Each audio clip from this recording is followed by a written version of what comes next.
Otieno machielo kendo nyakora Ramogi moro akini machiegni mar yudo weche manyien mag Oimore kokalo e RAMOGITV. Entai paro radio nyakora mojang ka bende inyalo paro bati ni odong mana seche machop tiao skunde.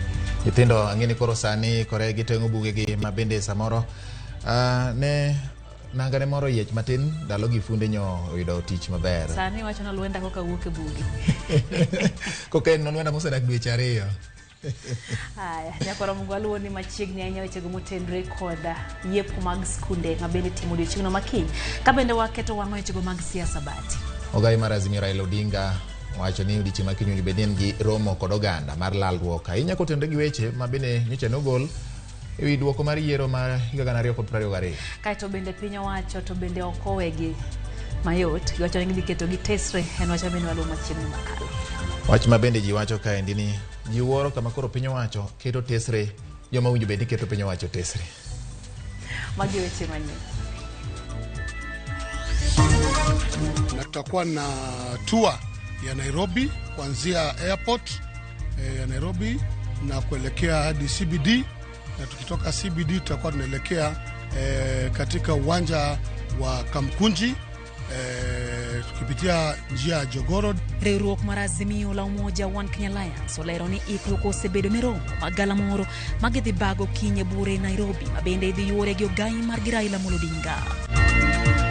Hatuwezi kuwa tunashughulikia watu 5, 6, 10 kila mwaka nenda miaka rudi. Ati kwa sababu wanataka kutupangia maandamano, sijui wanataka kupanga sijui nini hapo. Pangeni maandamano vile mnataka. Jatenda piny Kenya William Ruto nyero kang mari uroga Azimio la Umoja One Kenya Alliance okao mar luongo romo magala moro kochakore kinye pachuka.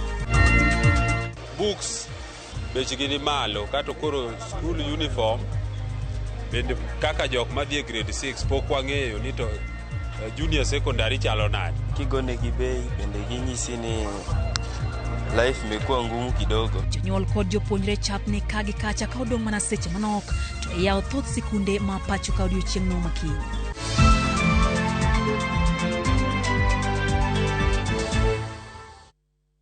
Machiegni yudo weche manyien adimba inyalo tudori kodwa e nambari 36000 ka bende inyiso wapachi weche manyien mowaiko ni utino ni kata bani Facebook marwa RAMOGITV Kenya, YouTube kachiel kod Twitter handle @RAMOGITV KE.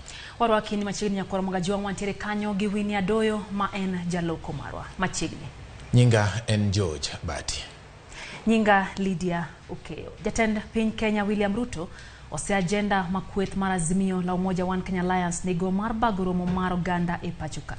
Jatelono ne owuoyo e kaunti ma Kirinyaga kama ne owacho ni piny Kenya osego ndamo mag nyayo dongruok e pachuka kendo kobiyie mondo kwethno oyung pach oganda jo Kenya.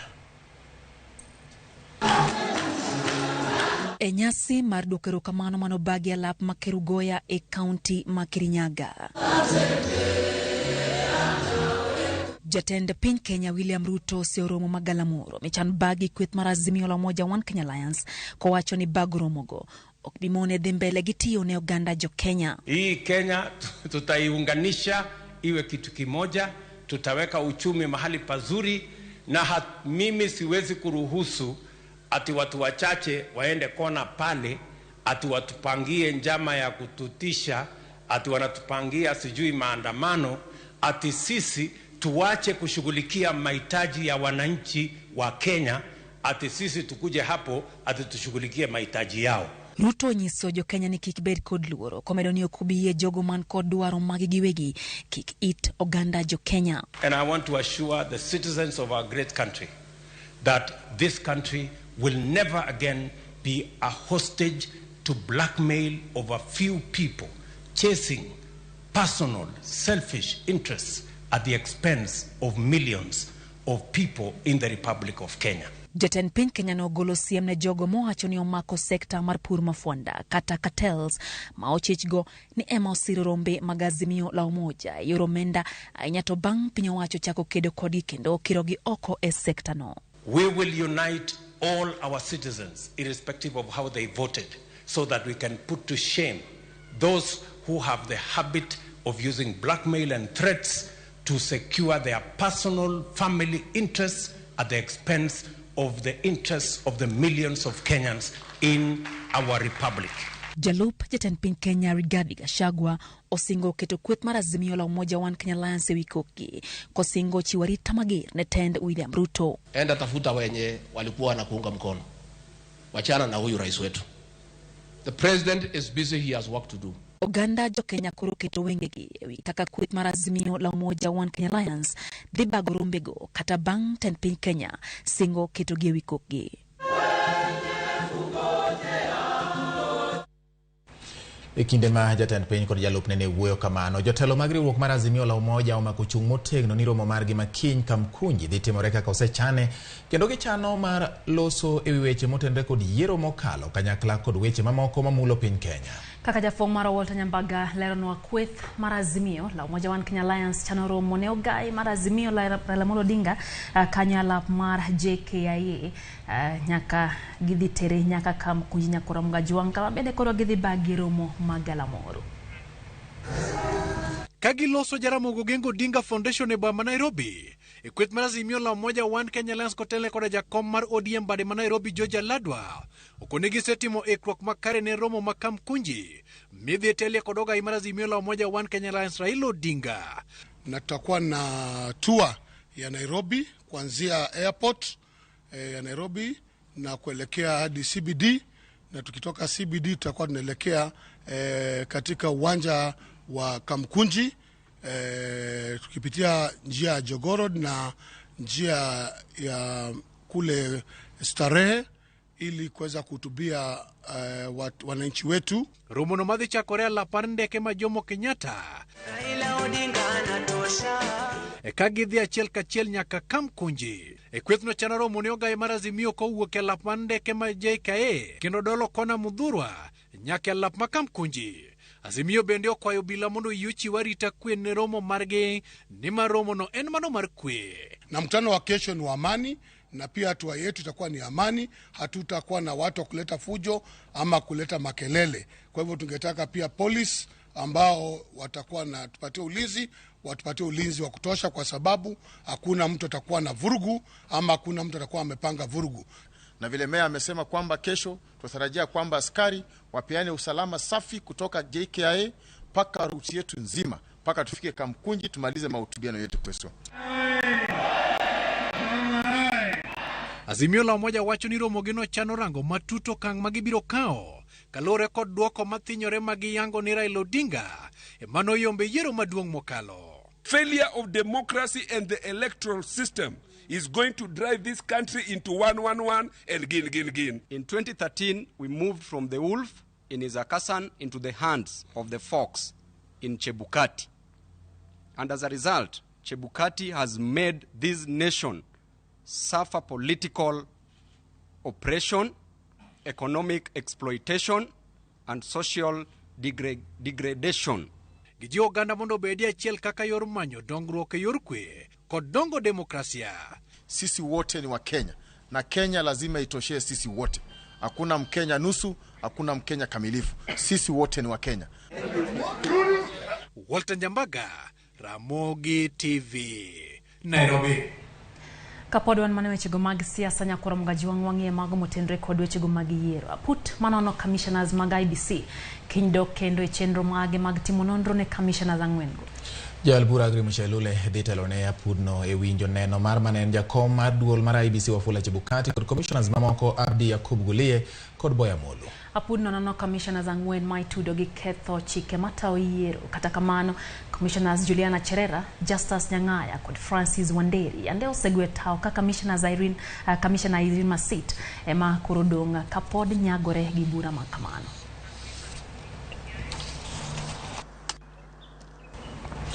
Kodhi nyime nyakora Ramogi koro wang'ie motenre gi weche mag nonro mag omenda e county ma Siaya. Nonro manyocha ne otim ne tend county ma Siaya oyango ni nitiere jotich mathoth ma ichule yore nyaluo ma okoluwo chike matayo chenro mag tiyo gomenda.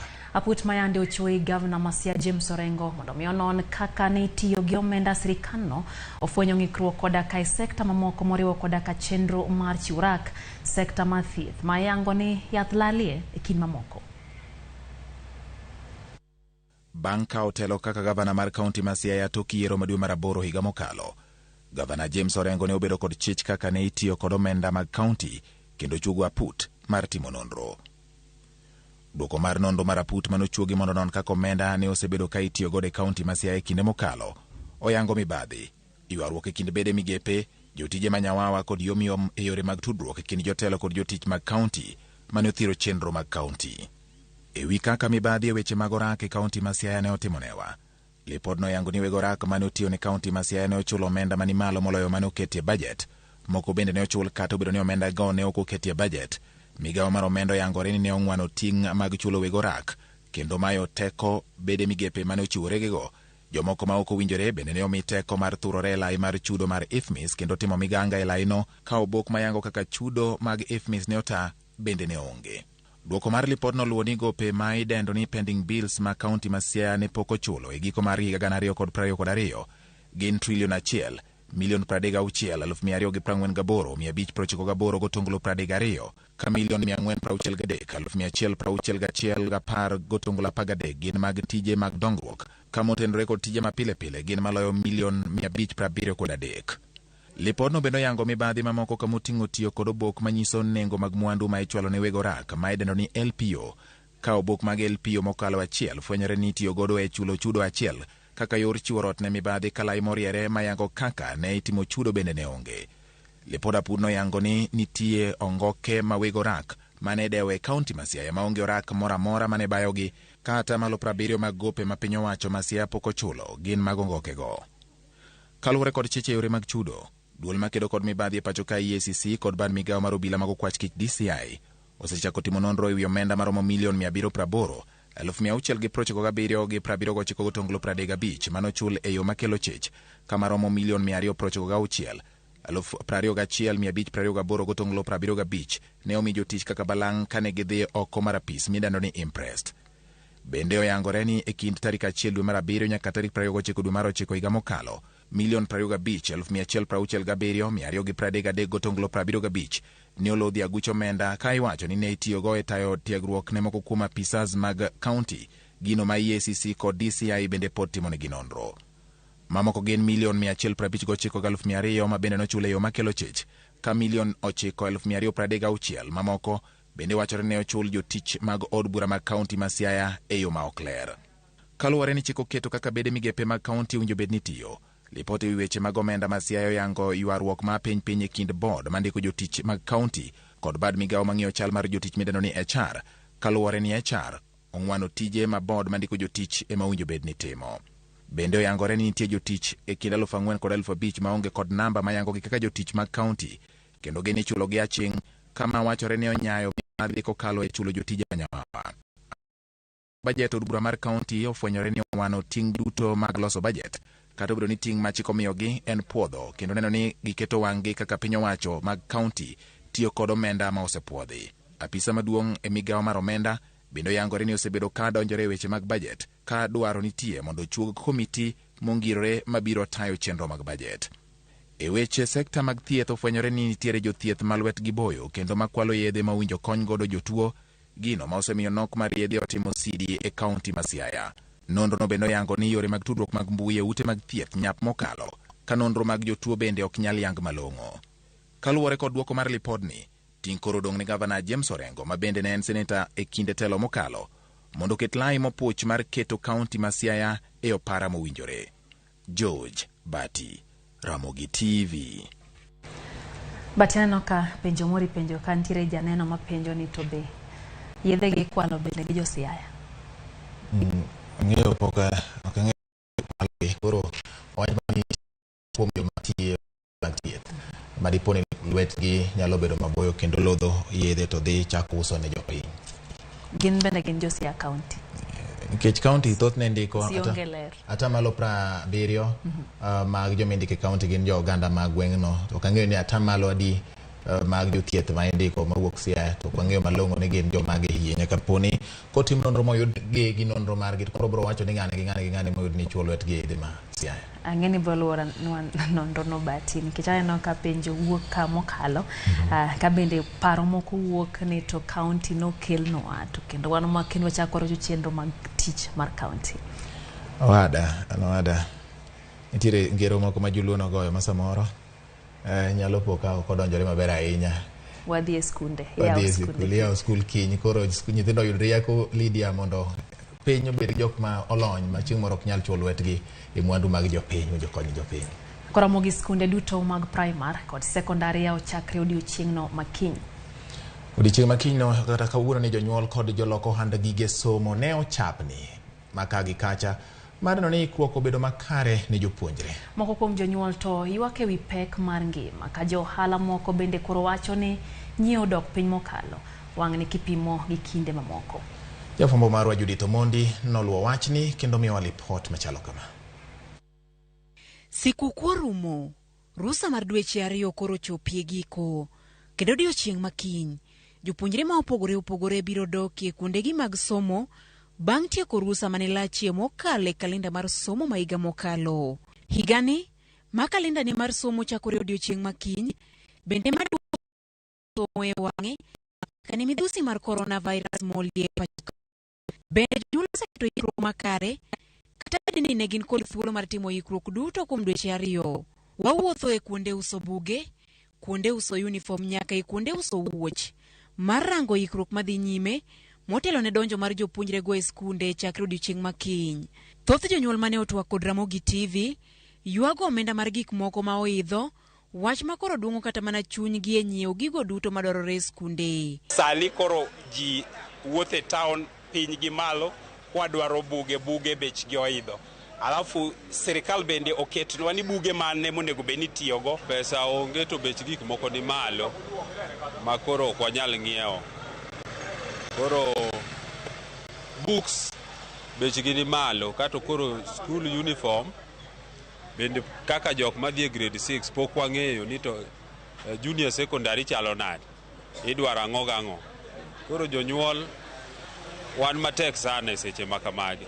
Bende ng'uro wuokie kuom moko kuom jonyuol man kod jopuonjre mag CBC makoro wacho ni nyiewo buge go medogi kod ting' mathoth kaluwore ni gin buge ma indikie maonge nyathi manyalo tiyo kodgi kendo bang' ka oseti kodgi. Some of the books that we were using last year have changed, and then the books that were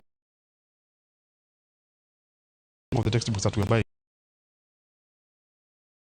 the books, so there's no, you cannot rub and start reusing those books, so you have to buy afresh. The list that I have has around 14 books, so each textbooks, so each subject has a minimum of 2 books. Jouso bende ni kod luoro ni dipoka mwandu mane giwaro kod geno ni biro rumo nyalo diwo kaluwore ni jonyiewo dok piny kipimo kod kinde ma okalo. Joma nyiepo tin lakini wageno ni by next week gibiro bedo mang'eny nikech gibiro kachiel ng'eny gi bende nyiso mana ni kigone gi bei bende ginyisi ni life imekuwa ngumu kidogo. Wan kaka jo back to school wang'iyo raundi sio poa. Kech nyithindo ponyiepo kaka ne watarajia. Wachachagwa tich mostly December, September. Kachopo January to wayudo ka wan gi jam maduong'. To this time round ok wabedo gi jam. Wan customer matin sana. Jopuonjre gi mayepo odiochieng' makiny biro bedo e skul kuom thuolo mar jumbe 13. Gibiro duogo yweyo madundo kata half term chakre tarik 23 dwe mar 3 higani, to gidokie skul tarik 26 dwe mar 3 higani. Ma en thuolo mar ndalo 3. Ka gikone to gibiro loro tarik 21 mar dwe mar 4 to gidokie skul mar chako term mar 2 tarik 8 dwe mar 5 higa 2023. Jopuonjre mamoko mag grade mar 7 donjo e skul chakre tarik 30 dwe ni, ka jo form 1 kata klas 9 to biro donjo chakre tarik 6 mar dwe mar 2. Piny owacho ne osingo chwalo omenda mag somo ne skunde duto mag piny owacho kapok oyaw skunde go. Judith Omondi, Ramogi TV. Bang' jopuonjre bedo e yweyo e thuolo ma nyalo romo jumbe 7 kama gikone to koro sikunde yaw odiochieng' makiny. Ikruok makende nyakorom gajwang' magato jopuonjre madok e skul notimore kar dak ma yuto ji nitiere piny ma Bangladesh e kaunti Mombasa, kama notayo chenro moyiedhi malielo jopuonjre kachiel kod suko wigi nono maonge chudo. Joja oko nigi ler mathoth kuwuok Mombasa. Gweng' ma Bangladesh e kar chung' od bura ma Jomvu Mombasa. Kae ne ayudo ka masinde mag liedo mor, to lwet joliedo bende odech ka ng'ato lao sa, kendo geto lielo kwan mathothie moloyo mag jopuonjre madok e sikul. Gisana selele mtindo 120 mapoko na lielo nyaka nene na yao kinyozi. Manzo nikaona ko gurunga be. Okonyowa. Ne dhano onge tich to akonyowa kabisa kaka jo Bangala. Wanjo kinyozi. Otumo na gima ber matek. Man en bang' MCA ma alworano Jackton Madialo chugo chenro mar lielo jopuonjre duto e gweng'no kaachiel kod suko nyithindo manyiri ma ikore yawo sikul chieng' wuok tich nono ma onge chudo. Kakoro analielo nyithindo 120. Ng'ano lielo 120. Nyiso ni jonyuol ne pok oikre kata matero nyithindo kinyozi. Madialo kelo wachni ne gidhi skul mande no ichakriyo go hoyo gidhi lielo wigi. E chenro no mane itayo e hall ma Bangladesh, jopuonjre tara gi gana mawuok e gweng'no ne joriedo kendo rito gi siso thuolo margi, ka mine mane josuko bende ne onyiso mor margi kuom yudo tich. Chakro kiny aseshugo ji 11 to pok aol, wanyalo endelea. Kaka kawo kae ang'e maber mabiro yudo mogo. Ang'e maber nyithindo ginde mande ka gidok skul ka giler. Wazazi wameamka na furaha kusikia kuwa kusongwa kuko, kunyolewa kwa watoto kuko. Gikoni kopogore gi kelo negi fuongruok kaka jonyuol, chenro no bende ne omiyo gi ohala ma pok giyudo e kinde malach. Adwa ni mondo asu kata 30 kawuono. Aonge garaka madhi ot. To gamni waneno kokonyo mine man gi chandruok kaka maonge pesa madiliele go tindo achiel kod suko. Pile anyalo mana yudo kata dhano 2. Aya, ama samoro asuko to en gowi. Kaona mor. Kaona biajie kata bambu gweno yawa. Nicholas Kisara en achiel kuom jogo mane ochung' ne chenro no. Osetimore maber chakre gokinyi nyaka sani wase loso nyithindo 500. Mano en kojolo maduong' modok ne jonyuol, to kodhi opande mar uchumi nitiere yawuoyi man tiyo tij lwedo mar liedo gi. Seche moko nyalo lielo kata ji 5 odiochieng' achiel, lakini kawuono mor ka ng'ato wacho ni olielo nyithindo 120. Bangla wago kura to wichwil kodwa, lakini wang'ni wayien iparowa. Nikech gimotimo ni en hono mar Nyasaye. Ibiro chopo mande seche moko pod aonge pesa madalielo go nyathi. Dino duoko nikech ok alielo ne wiye ama kasuko. Kalure gi yuto ma Bangla kaka yuto tin ma Bangladesh, mapato magiyudo tin. Kirango ka rahia karibu 500 moliel kawuono. Mano nyiso ka ne chopo mande jonyuol mang'eny kendo ne giduoki yudo. Kopogore gi liedo kod suko, jopuonjre manyiri ne bende omi tiegruok mar ritore giwegi, kendo ne bende ochiwnegi taulo mag ria. Kong'io opande machielo okonyo jonyuol nikech pesa madhi tiyo godo e loso wi nyathi nyalo dhi ng'iewo buk. Pesa madhi tiyo godo e lielo nyathi kinyozi nyalo ng'iewo kalamu. Na maeneo haya ya slum area yamekuwa ni maeneo ambao watoto hawamalizi shule, wengine kuna dropout zinakuwa nyingi sana. Ningewasihi wazazi ya kwamba sasa watoto wanaporudi shuleni tuzingatie elimu ya watoto, maana hiyo ndio muhimu sana kwao.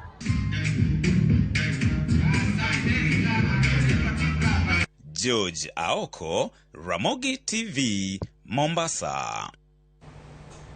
Ramogi juang mano en mor na nyithindo bati king'eni seche moko ntiere omenda migolo ni ewi liedo no samoro nyadhi konyi timo gimachielo. Juga giwacho ni samoro nyathini onge gi raba nodhi rucho gi kata iluongo nang'o opato molir mong'adi koro inyalo ng'iewo godo raba odhi e skul kaen bino mor kaka jowetene mamoko. Mano en puoch gi pak ne jotelo ma kamago. Ka jatelo moro chako mako kumoro ne jonyuol, aparo ni wabodhi maber bati. To mana Mombasa kende, oganda ma bendo ne magi bende ahinya to kaluwo mondo gijole nyithindo moko. Mana diera. Koro mugwatiri nyaka e county ma Migori, kama oganda mawuok e dhoot ma Kolal sie sub county ma Nyatike. E county ma Migori ochako chenro mar jolo somo e gwengego. Chenro ma kama geto duoko piny kwan mag jopuonjre ma weyo sikul nikech onge mar omenda mar somo e gwenge ma Nyatike.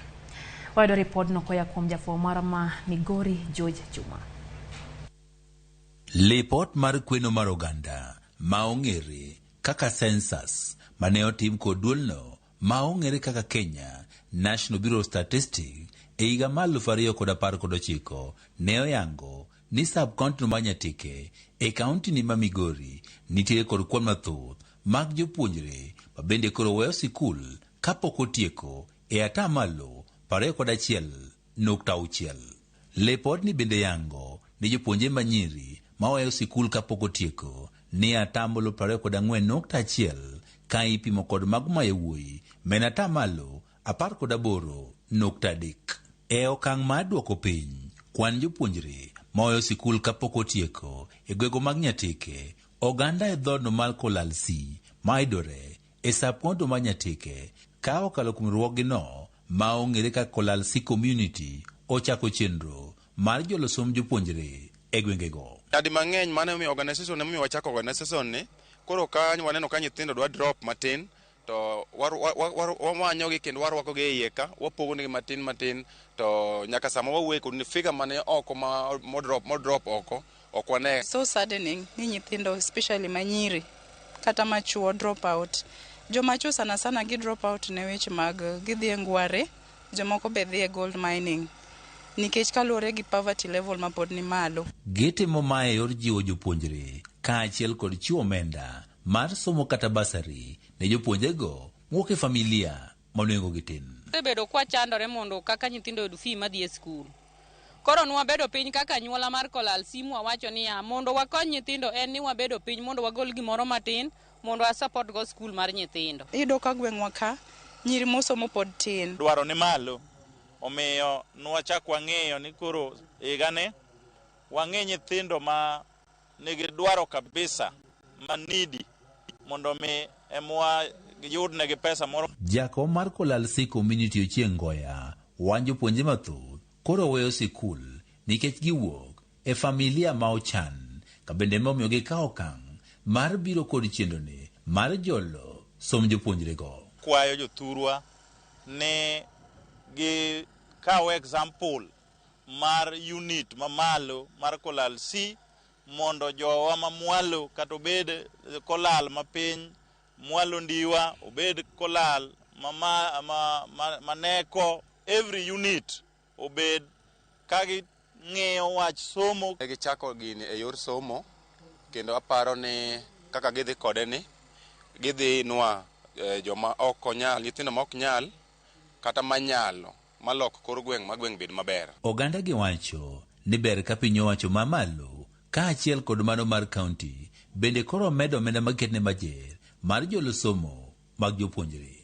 Wakwayo sirikal mondo miwa support kwa medo gi marwa matin ni to nyithindo nyalo dhi sikul makare. Daer wacho ni county government motelne gi Dr. Chila Yako ni kod mpango maber mar konyo nyithindo kod weche mag education ma sani nyocha wasebedo piny ma nyocha wasekalo ma bursaries biro chako wuok from next week.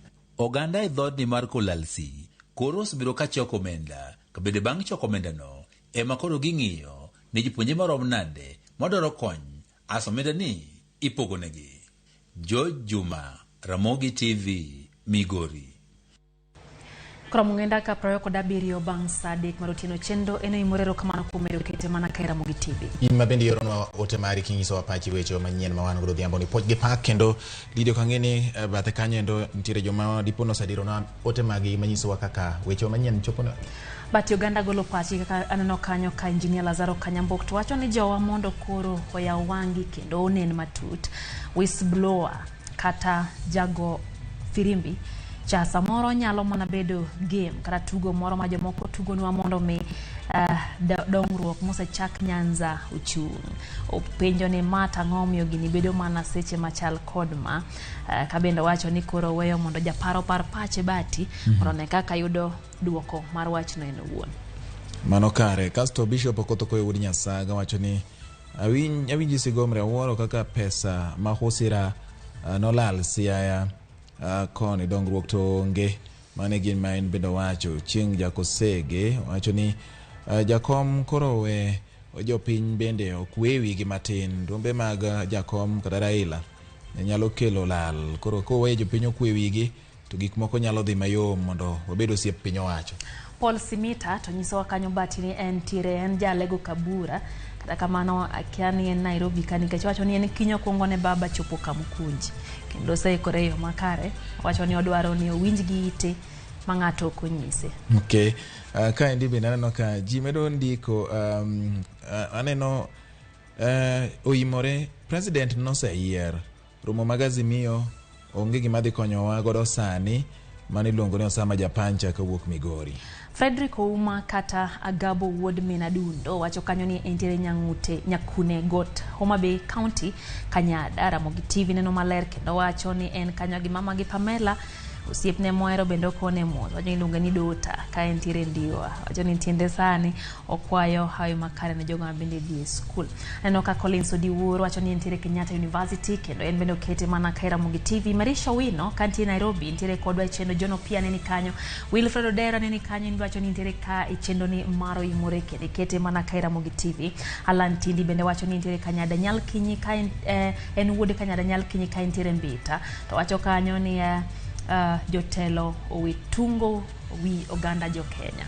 Onge gima thoth ahinya neno ka wuok Nyakwaro bende wacho neno Ramogi TV yo makare entiere gwenge magungo i Karungu kendo omora ahinya gi chenro madhi nyime gi sani mar neno ni basarizo odonjo kendo nyithindo dok e skul ka koro gin gi geno mar dhi nyime gi chopo lek margi mar somo. Nyakwaro Ramogi kino oyiengane gi kanyo. Pod wan gima thoth ahinya mabiro kokalo e Ramogi TV weche manyien mag Oimore kik idhi mabor kete mana ka.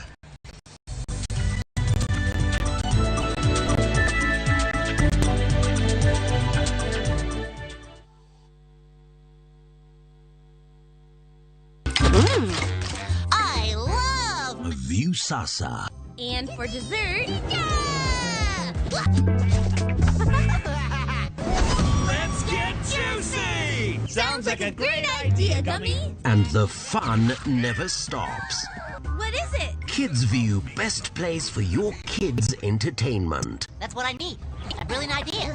Only on Hold on. View Sasa. Successful, popular, lovable.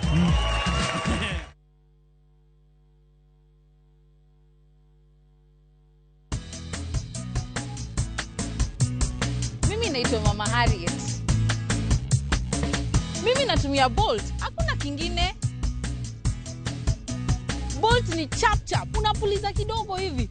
Mende, mbu, wote wameshakufa haraka haraka. Bolt ndio kiboko yao. Bolt kills them fast. The only insecticide made of 100% natural Kenyan pyrethrum grown by local farmers from tropical brands. Winning on Shabeki.com is getting easier. Enjoy highly boosted odds on Shabeki.com. Kuwa Shabeki. Play now. Not for persons under the age of 18. BCLB number 416. Shabeki.com.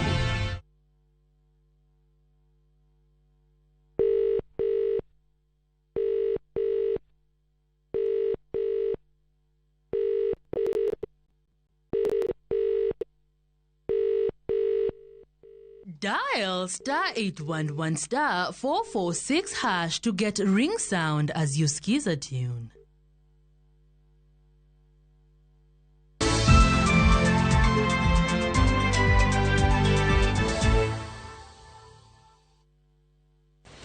Wamerudi nyime kendo Nyakwaro Ramogi weche manyien kaka ne wasingo ni pod wan gi mathoth wadhi nyime gi motenre gi mago mag arita kwe. Nyathi moro mawuoyi ma jahigni 7 okwany ringrene e odundu mar pi taka bang' kanyocha ne ogo ripode ni olal e kar dak machoka manie kaunti ma Nairobi. Nyathi Mugajwang nyocha ogo ripode ni olal chieng' tich ang'wen juma mokalo to gikone familia mare oromo gi masira bang' kwanyo ringre ka nosetho. Min mare lero ni gisebedo ka gimanyo nyathigino nyaka nyocha ne olal to kata kamano nyocha menyo margi pod ok onyuolo olemo. Nochune dhi chuo wang'e ringre mane ripot oyango ni okwanye dundu mar pi taka. Gikone oyango ni mano ne en wuode. Obila mag okwach kich osekawo ringre kendo gidhi timo nonro e wi gima dine kel tho mar wuoyino.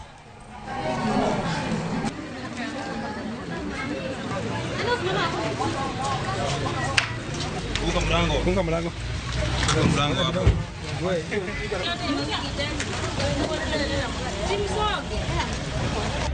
Sasa leo mtoto amepatikana. Mama alipigiwa simu akuja, alikuwa anaenda kumtafuta na huko juu Jessica. Akapigiwa simu akuje angalie mtoto mwingine amepatikana kwa kisima kama ndio huyo.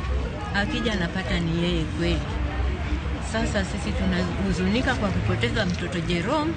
Jerome alikuwa mjukuu ule mtiivu na anapenda watu. Hivi unatuona nao mama, tumetoka kama rock, sisi ni majirani.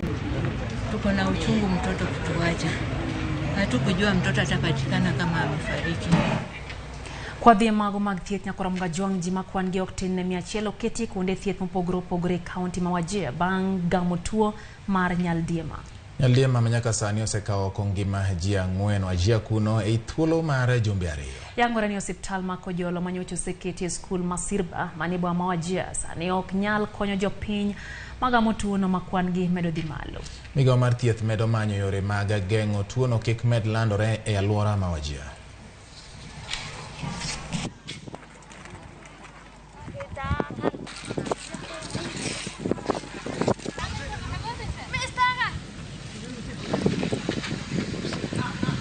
The guy was absent for 3 days. Alitoka kwa gamia, alisema mimi nisisikii mzuri, tumbo inaendesha, wacha nifike Siriba. Kufika kabla hajafika nyumbani, kijana amefariki. Amekuwa kolera zaidi sana. Watu karibu hata hana hospitali hapo na wanalalisha watu chini ya miti. Tunahitaji watabuza ambaye ni standby kila siku. Maji ni 1 kilomita, ni mvugo na watu hawatoshi. Itadhiri watoto hawakuji shule, waende bila msomo. As we speak, because of the huge population of pastoralists who have gathered in those places that we just spoke about where the outbreak is at the moment, we are seeing more and more people arriving with the disease every day. We need urgent help in terms of not just the medical supplies and medical personnel, but also tents for the people, because a great deal of them are still being treated outside. Gavana ma Kiambu Kimani Wamatangi keto yanga ni penyo wacho mar kaunti no seketo lai makare mar keyo yedhe ute thieth duto manie kaunti ma Kiambu. Jatelo no timo limbe mapoya e kar thieth ma Thika level 5 marango chal mar osiptano kendo yudo bwok maduong' mar onge mar yedhe. Nochope kar kano yedhe mar kaunti ma Kiambu marango gimomiyo pok ok yedhe mano osenyiew, makmana ni mano ne olwari Luanda bang' ofungu mar sto ne olala poya nono e sechego. Wamatangi okone nyaka kao kang mager ne mibadhi makamano kendo keto wang' dede marango gima kelo lal mar yedhe kaunti ma Kiambu. Jatelo no koni koro keto maino mar bedo lwasi mag thieth kod neno ni osiptende ma Kiambu obede rang'iny mag chiwo thieth makare ne oganda. Mwanzo ninaona ni kweli kuna mambo kadhaa ya muhimu ambayo ni lazima turekebishe hapa kwenye hospitali yetu ya Thika. Ya mwanzo hapa kwenda mbele, nataka niambie watu wetu ya kwamba hautakuwa mtu akikuja hii hospitali yetu ya Thika unaandikiwa karatasi na kuambiwa unaenda nje ununue dawa ama upigwe picha. Hiyo kitu nataka tutamaliza mara moja. Kutoka wiki ijayo tunalete hizo vifaa vyote vya kupiga picha. Nitaleta madawa hapa hii wiki ijayo. Zikiingia mimi nitajileta binafsi tuone mahali zimewekwa. Kabla hizo madawa hazijaanza kutolewa, wataweka mitandao ya kisasa ya kuonesha dawa zile ziko hapa ni dawa kiasi fulani.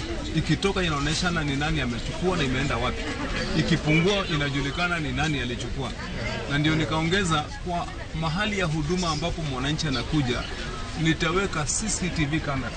Nikiwa kule tunaona ya kwamba hii ndio ile huduma inaendelea hapa. Mahali kwa hizo store tutakuwa tunaweka CCTV kamera, tunaona zile vitu zilikuja jana ndio ziko hapo, ikitolewa tunaona inatolewa. Kwa vile ile kitu imetuleta hapa ni kuhudumia wananchi.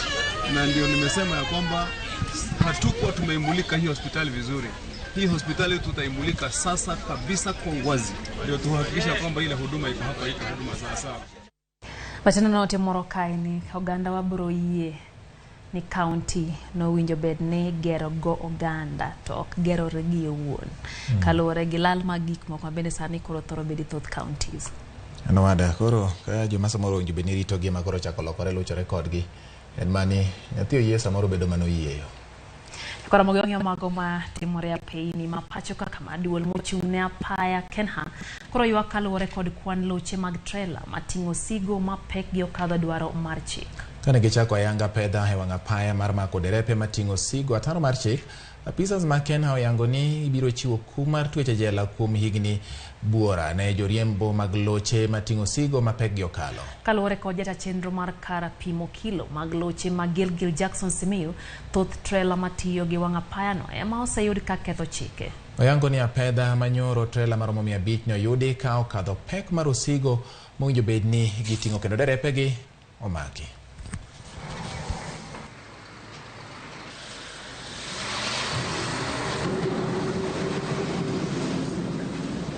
Once they pass the wind bridges, most of them lift the axles, and once they lift the liftable axle, that weight that was supposed to be carried by the liftable axles is distributed to the remaining 5 axles, which makes them carry more load than was required. When we are in a particular area, they hide their lorries such that we can't impound them. When we leave a particular area to another area, they then carry on their business. We also hold regular meetings with the police to share intelligence on some of the hostile areas.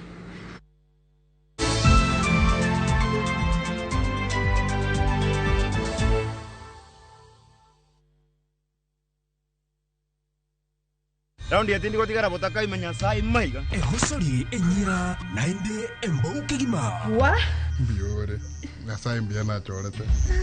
Hakino mbogo boli mbaigwana ina boliga. Kozimba da getinya tichi. Karo masaji hoteli yeye. Nera rochi. Umbogo tabwatire baga. Ngitate mutagochi. Otaite somoni yaku. Asenge nchota kitibosoku. Kulinde kende tige komutanga kulinda enibo amune yamate yaye. Ayo monta kuire kiaraiga. Engo kunere. Tengera ege teacher. Egosori enyekigima yaruliriko aseviu sasa bono.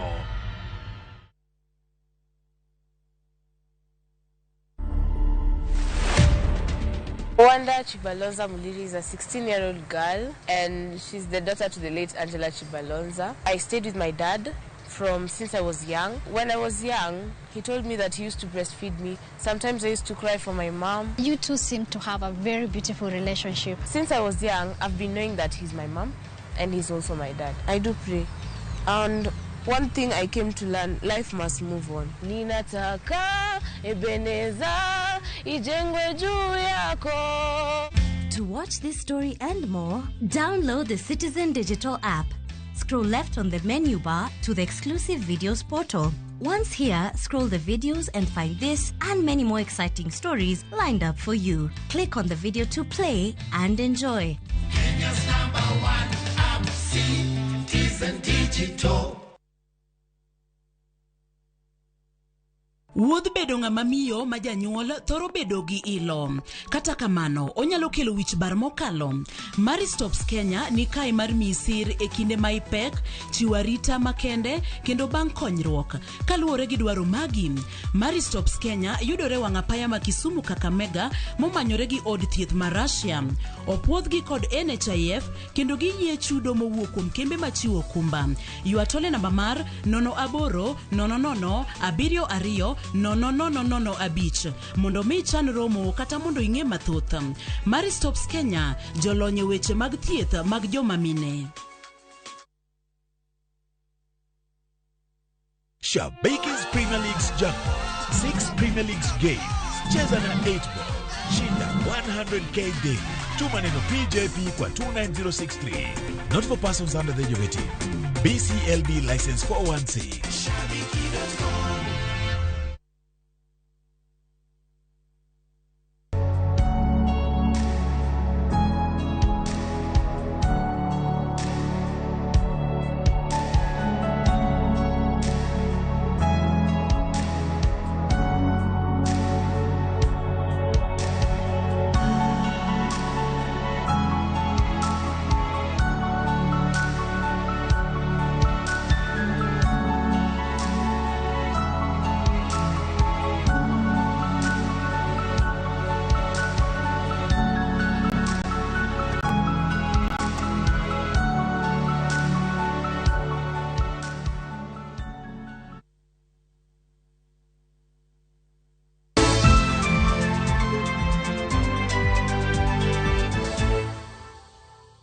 Ramogi machiegni kendo erokamano kuom medo kete mana kae chenro ni mar Oimore. Kwadhi mbele wateri nyaka kaunti ya Mombasa kama ariyo mar rito aluora.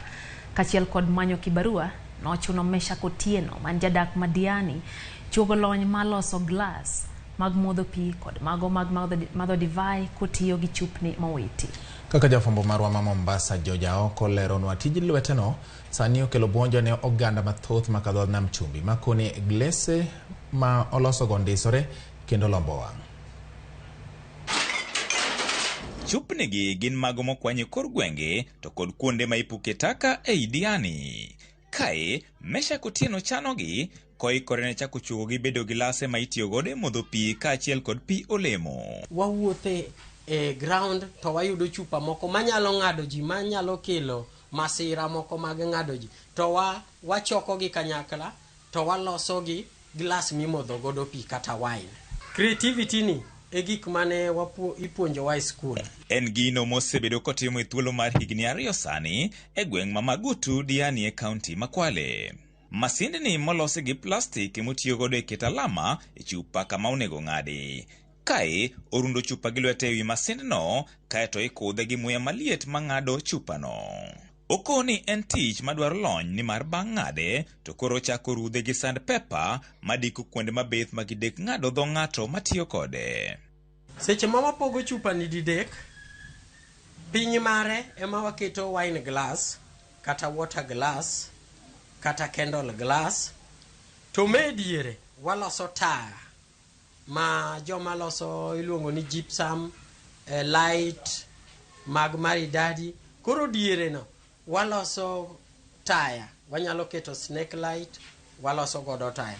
Malo mare ni waloso godo wine glass moketne stand minyalo methogo kendo kinene tiyudo ka en very smart. Mtu yoyote tu akija kwa nyumba yangu akiziona tu anasikia raha, ziko unique. Tunatumia kukunywa nayo maji, vinywaji. Meshak koni chiro mar mwandu moloso nitiere ka bende omor ni okang' ma kamano bende geto keto ler mar aluora. Tenda ng'eny ma jomose miya tenda ka koro mineno sani gi magi tenda mag ji. Onge glass moro kama nyanyisi ni ma ni free. Onge glass ma ni free ka. Magi mag tenda mag ji. To tenda go wa manage nikech an go jende ka maka wachako loso tenda go waloso. Naona muhimu imesaidia maana sasa tumepunguza kama machupa nyingi, ukipita pale Neptune unaona machupa zimetupa kando ya barabara. Sasa watu tunaipunguza, sasa zingine tunaenda na tuktuk tunasibeba tunasileta hapa. Koro tijini ahere kuoma ahere nikech agolo glass e pipa, agolo glass kosewiti, agolo glass e bungu makele kama, makete mobedo maler kama, makoro ng'ato nyalo kete e kabat, ng'ato nyalo kete self, onyalo bedo maler.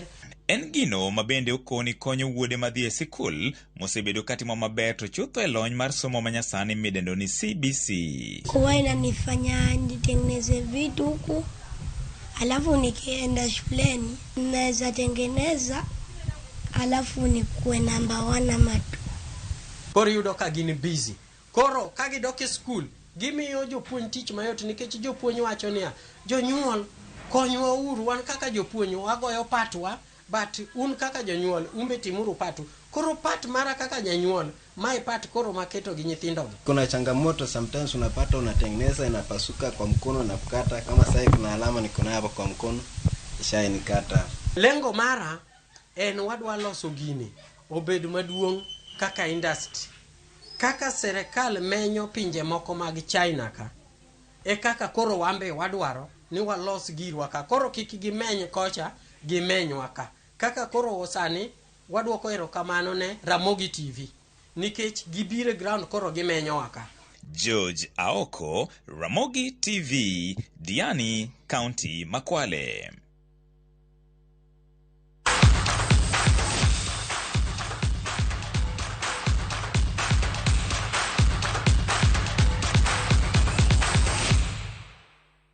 Machiegni nyako Ramogi koro wadonje weche mag tuke. Nzoia Sugar oluar nyaka e thuolo mar adek e tugo mar lig bang' kane ogogi gi Police FC gonde 2-0 e tugo e paw tuke ma Nyayo National Stadium buore Nairobi. Jatugo Patila Omoto noloyo gol mokwongo ne Police FC e dakika mar 31 ka bang'e to Duke Abuya ne oloyo mar ariyo e dakika mar 53.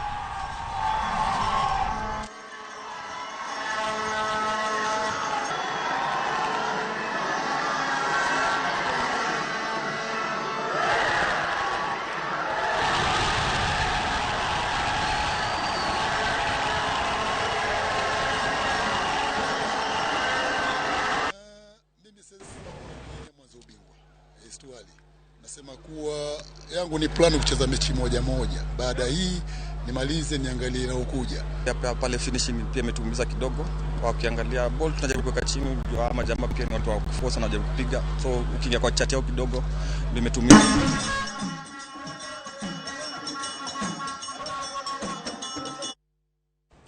Wange mago mag kikos kanya kwa Ramogi kama counties mapacho kae ojiu mondo ket tenge omenda mag loso paw tuke enone jopinyo yudo kuonde mag nyalo nyiso talanta magi. Gavana ma Nairobi Johnson Sakaja wacho ni mano kende e yo ma piny Kenya biro bedo gode rang'iny mamalo e yore mag tuke ahinya to tugo mar adhula. Magi nowacho seche mano tuke ma oriwo counties ma ong'ere ni kikos ka norumo Kisumu e lap mambo leo. Gavana ma Kisumu Anyang' Nyong'o to opuoyo okang' ma kaunti ma Kisumu osekawo momiyo gin kod thuolo mar rwako welo buora kaka mane ochopo e tukego ma okawo ndalo 6.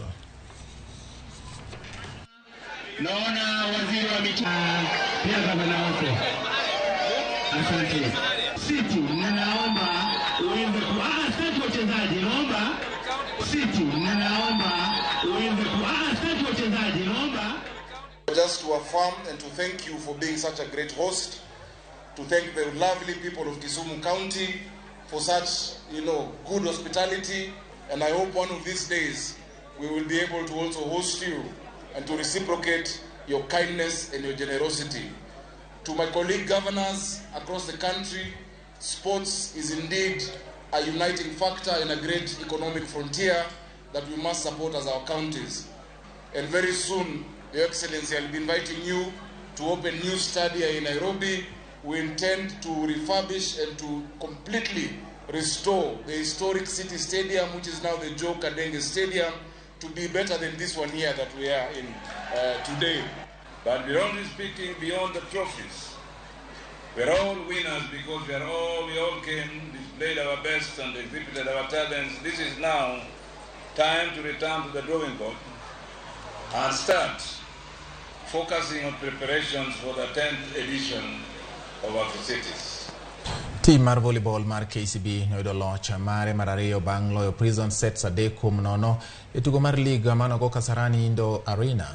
Joloch mag Afrika go noyudo loch mar 25, 21, 25, 22 kod 25, 17 mag yudo point abich. Director mar team no Paul Bitoko nyiso mor mare mokalo kowacho ni rwak morwako godo jotugo ma welo okonyogi loyo pile e yo mayot. Igeno mar yudo simbo mar lig mana kaka ne giyude higa mar 2008. Masimo Oimore en kapten mar Malkia Strikers wacho ni loch margi no nyiso chia kod kinda ma gisebedo go ka gitimo e kindegi mag orako.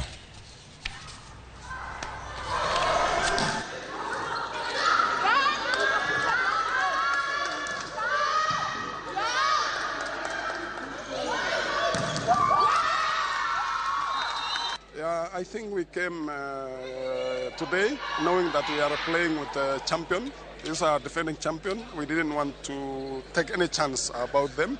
We have been really working since yesterday after being scared, winning 3-2 to DCI. So I congratulate our players. We had a very good coordination between ourselves. That's why you could see we had only one block against our one attacker. I think game ya leo imekuwa poa, kila kitu imewak. Service imekuwa poa, kama jana tumelose like 7 services, but ilipitia asubuhi tukuja mazoezi na tukawako na services. And then after yesterday game tulikaa chini kama ladies tukaongea tukasema hiyo imeenda, so we have to focus kwa sababu tukilose game ya leo itakuwa picha mbaya na sisi ni African champion. Kwa ng'amago mag piny Ingresa nyakoro Ramogi jaloyo Erling Haaland ologonde adek kendo konyo Manchester City yudo loch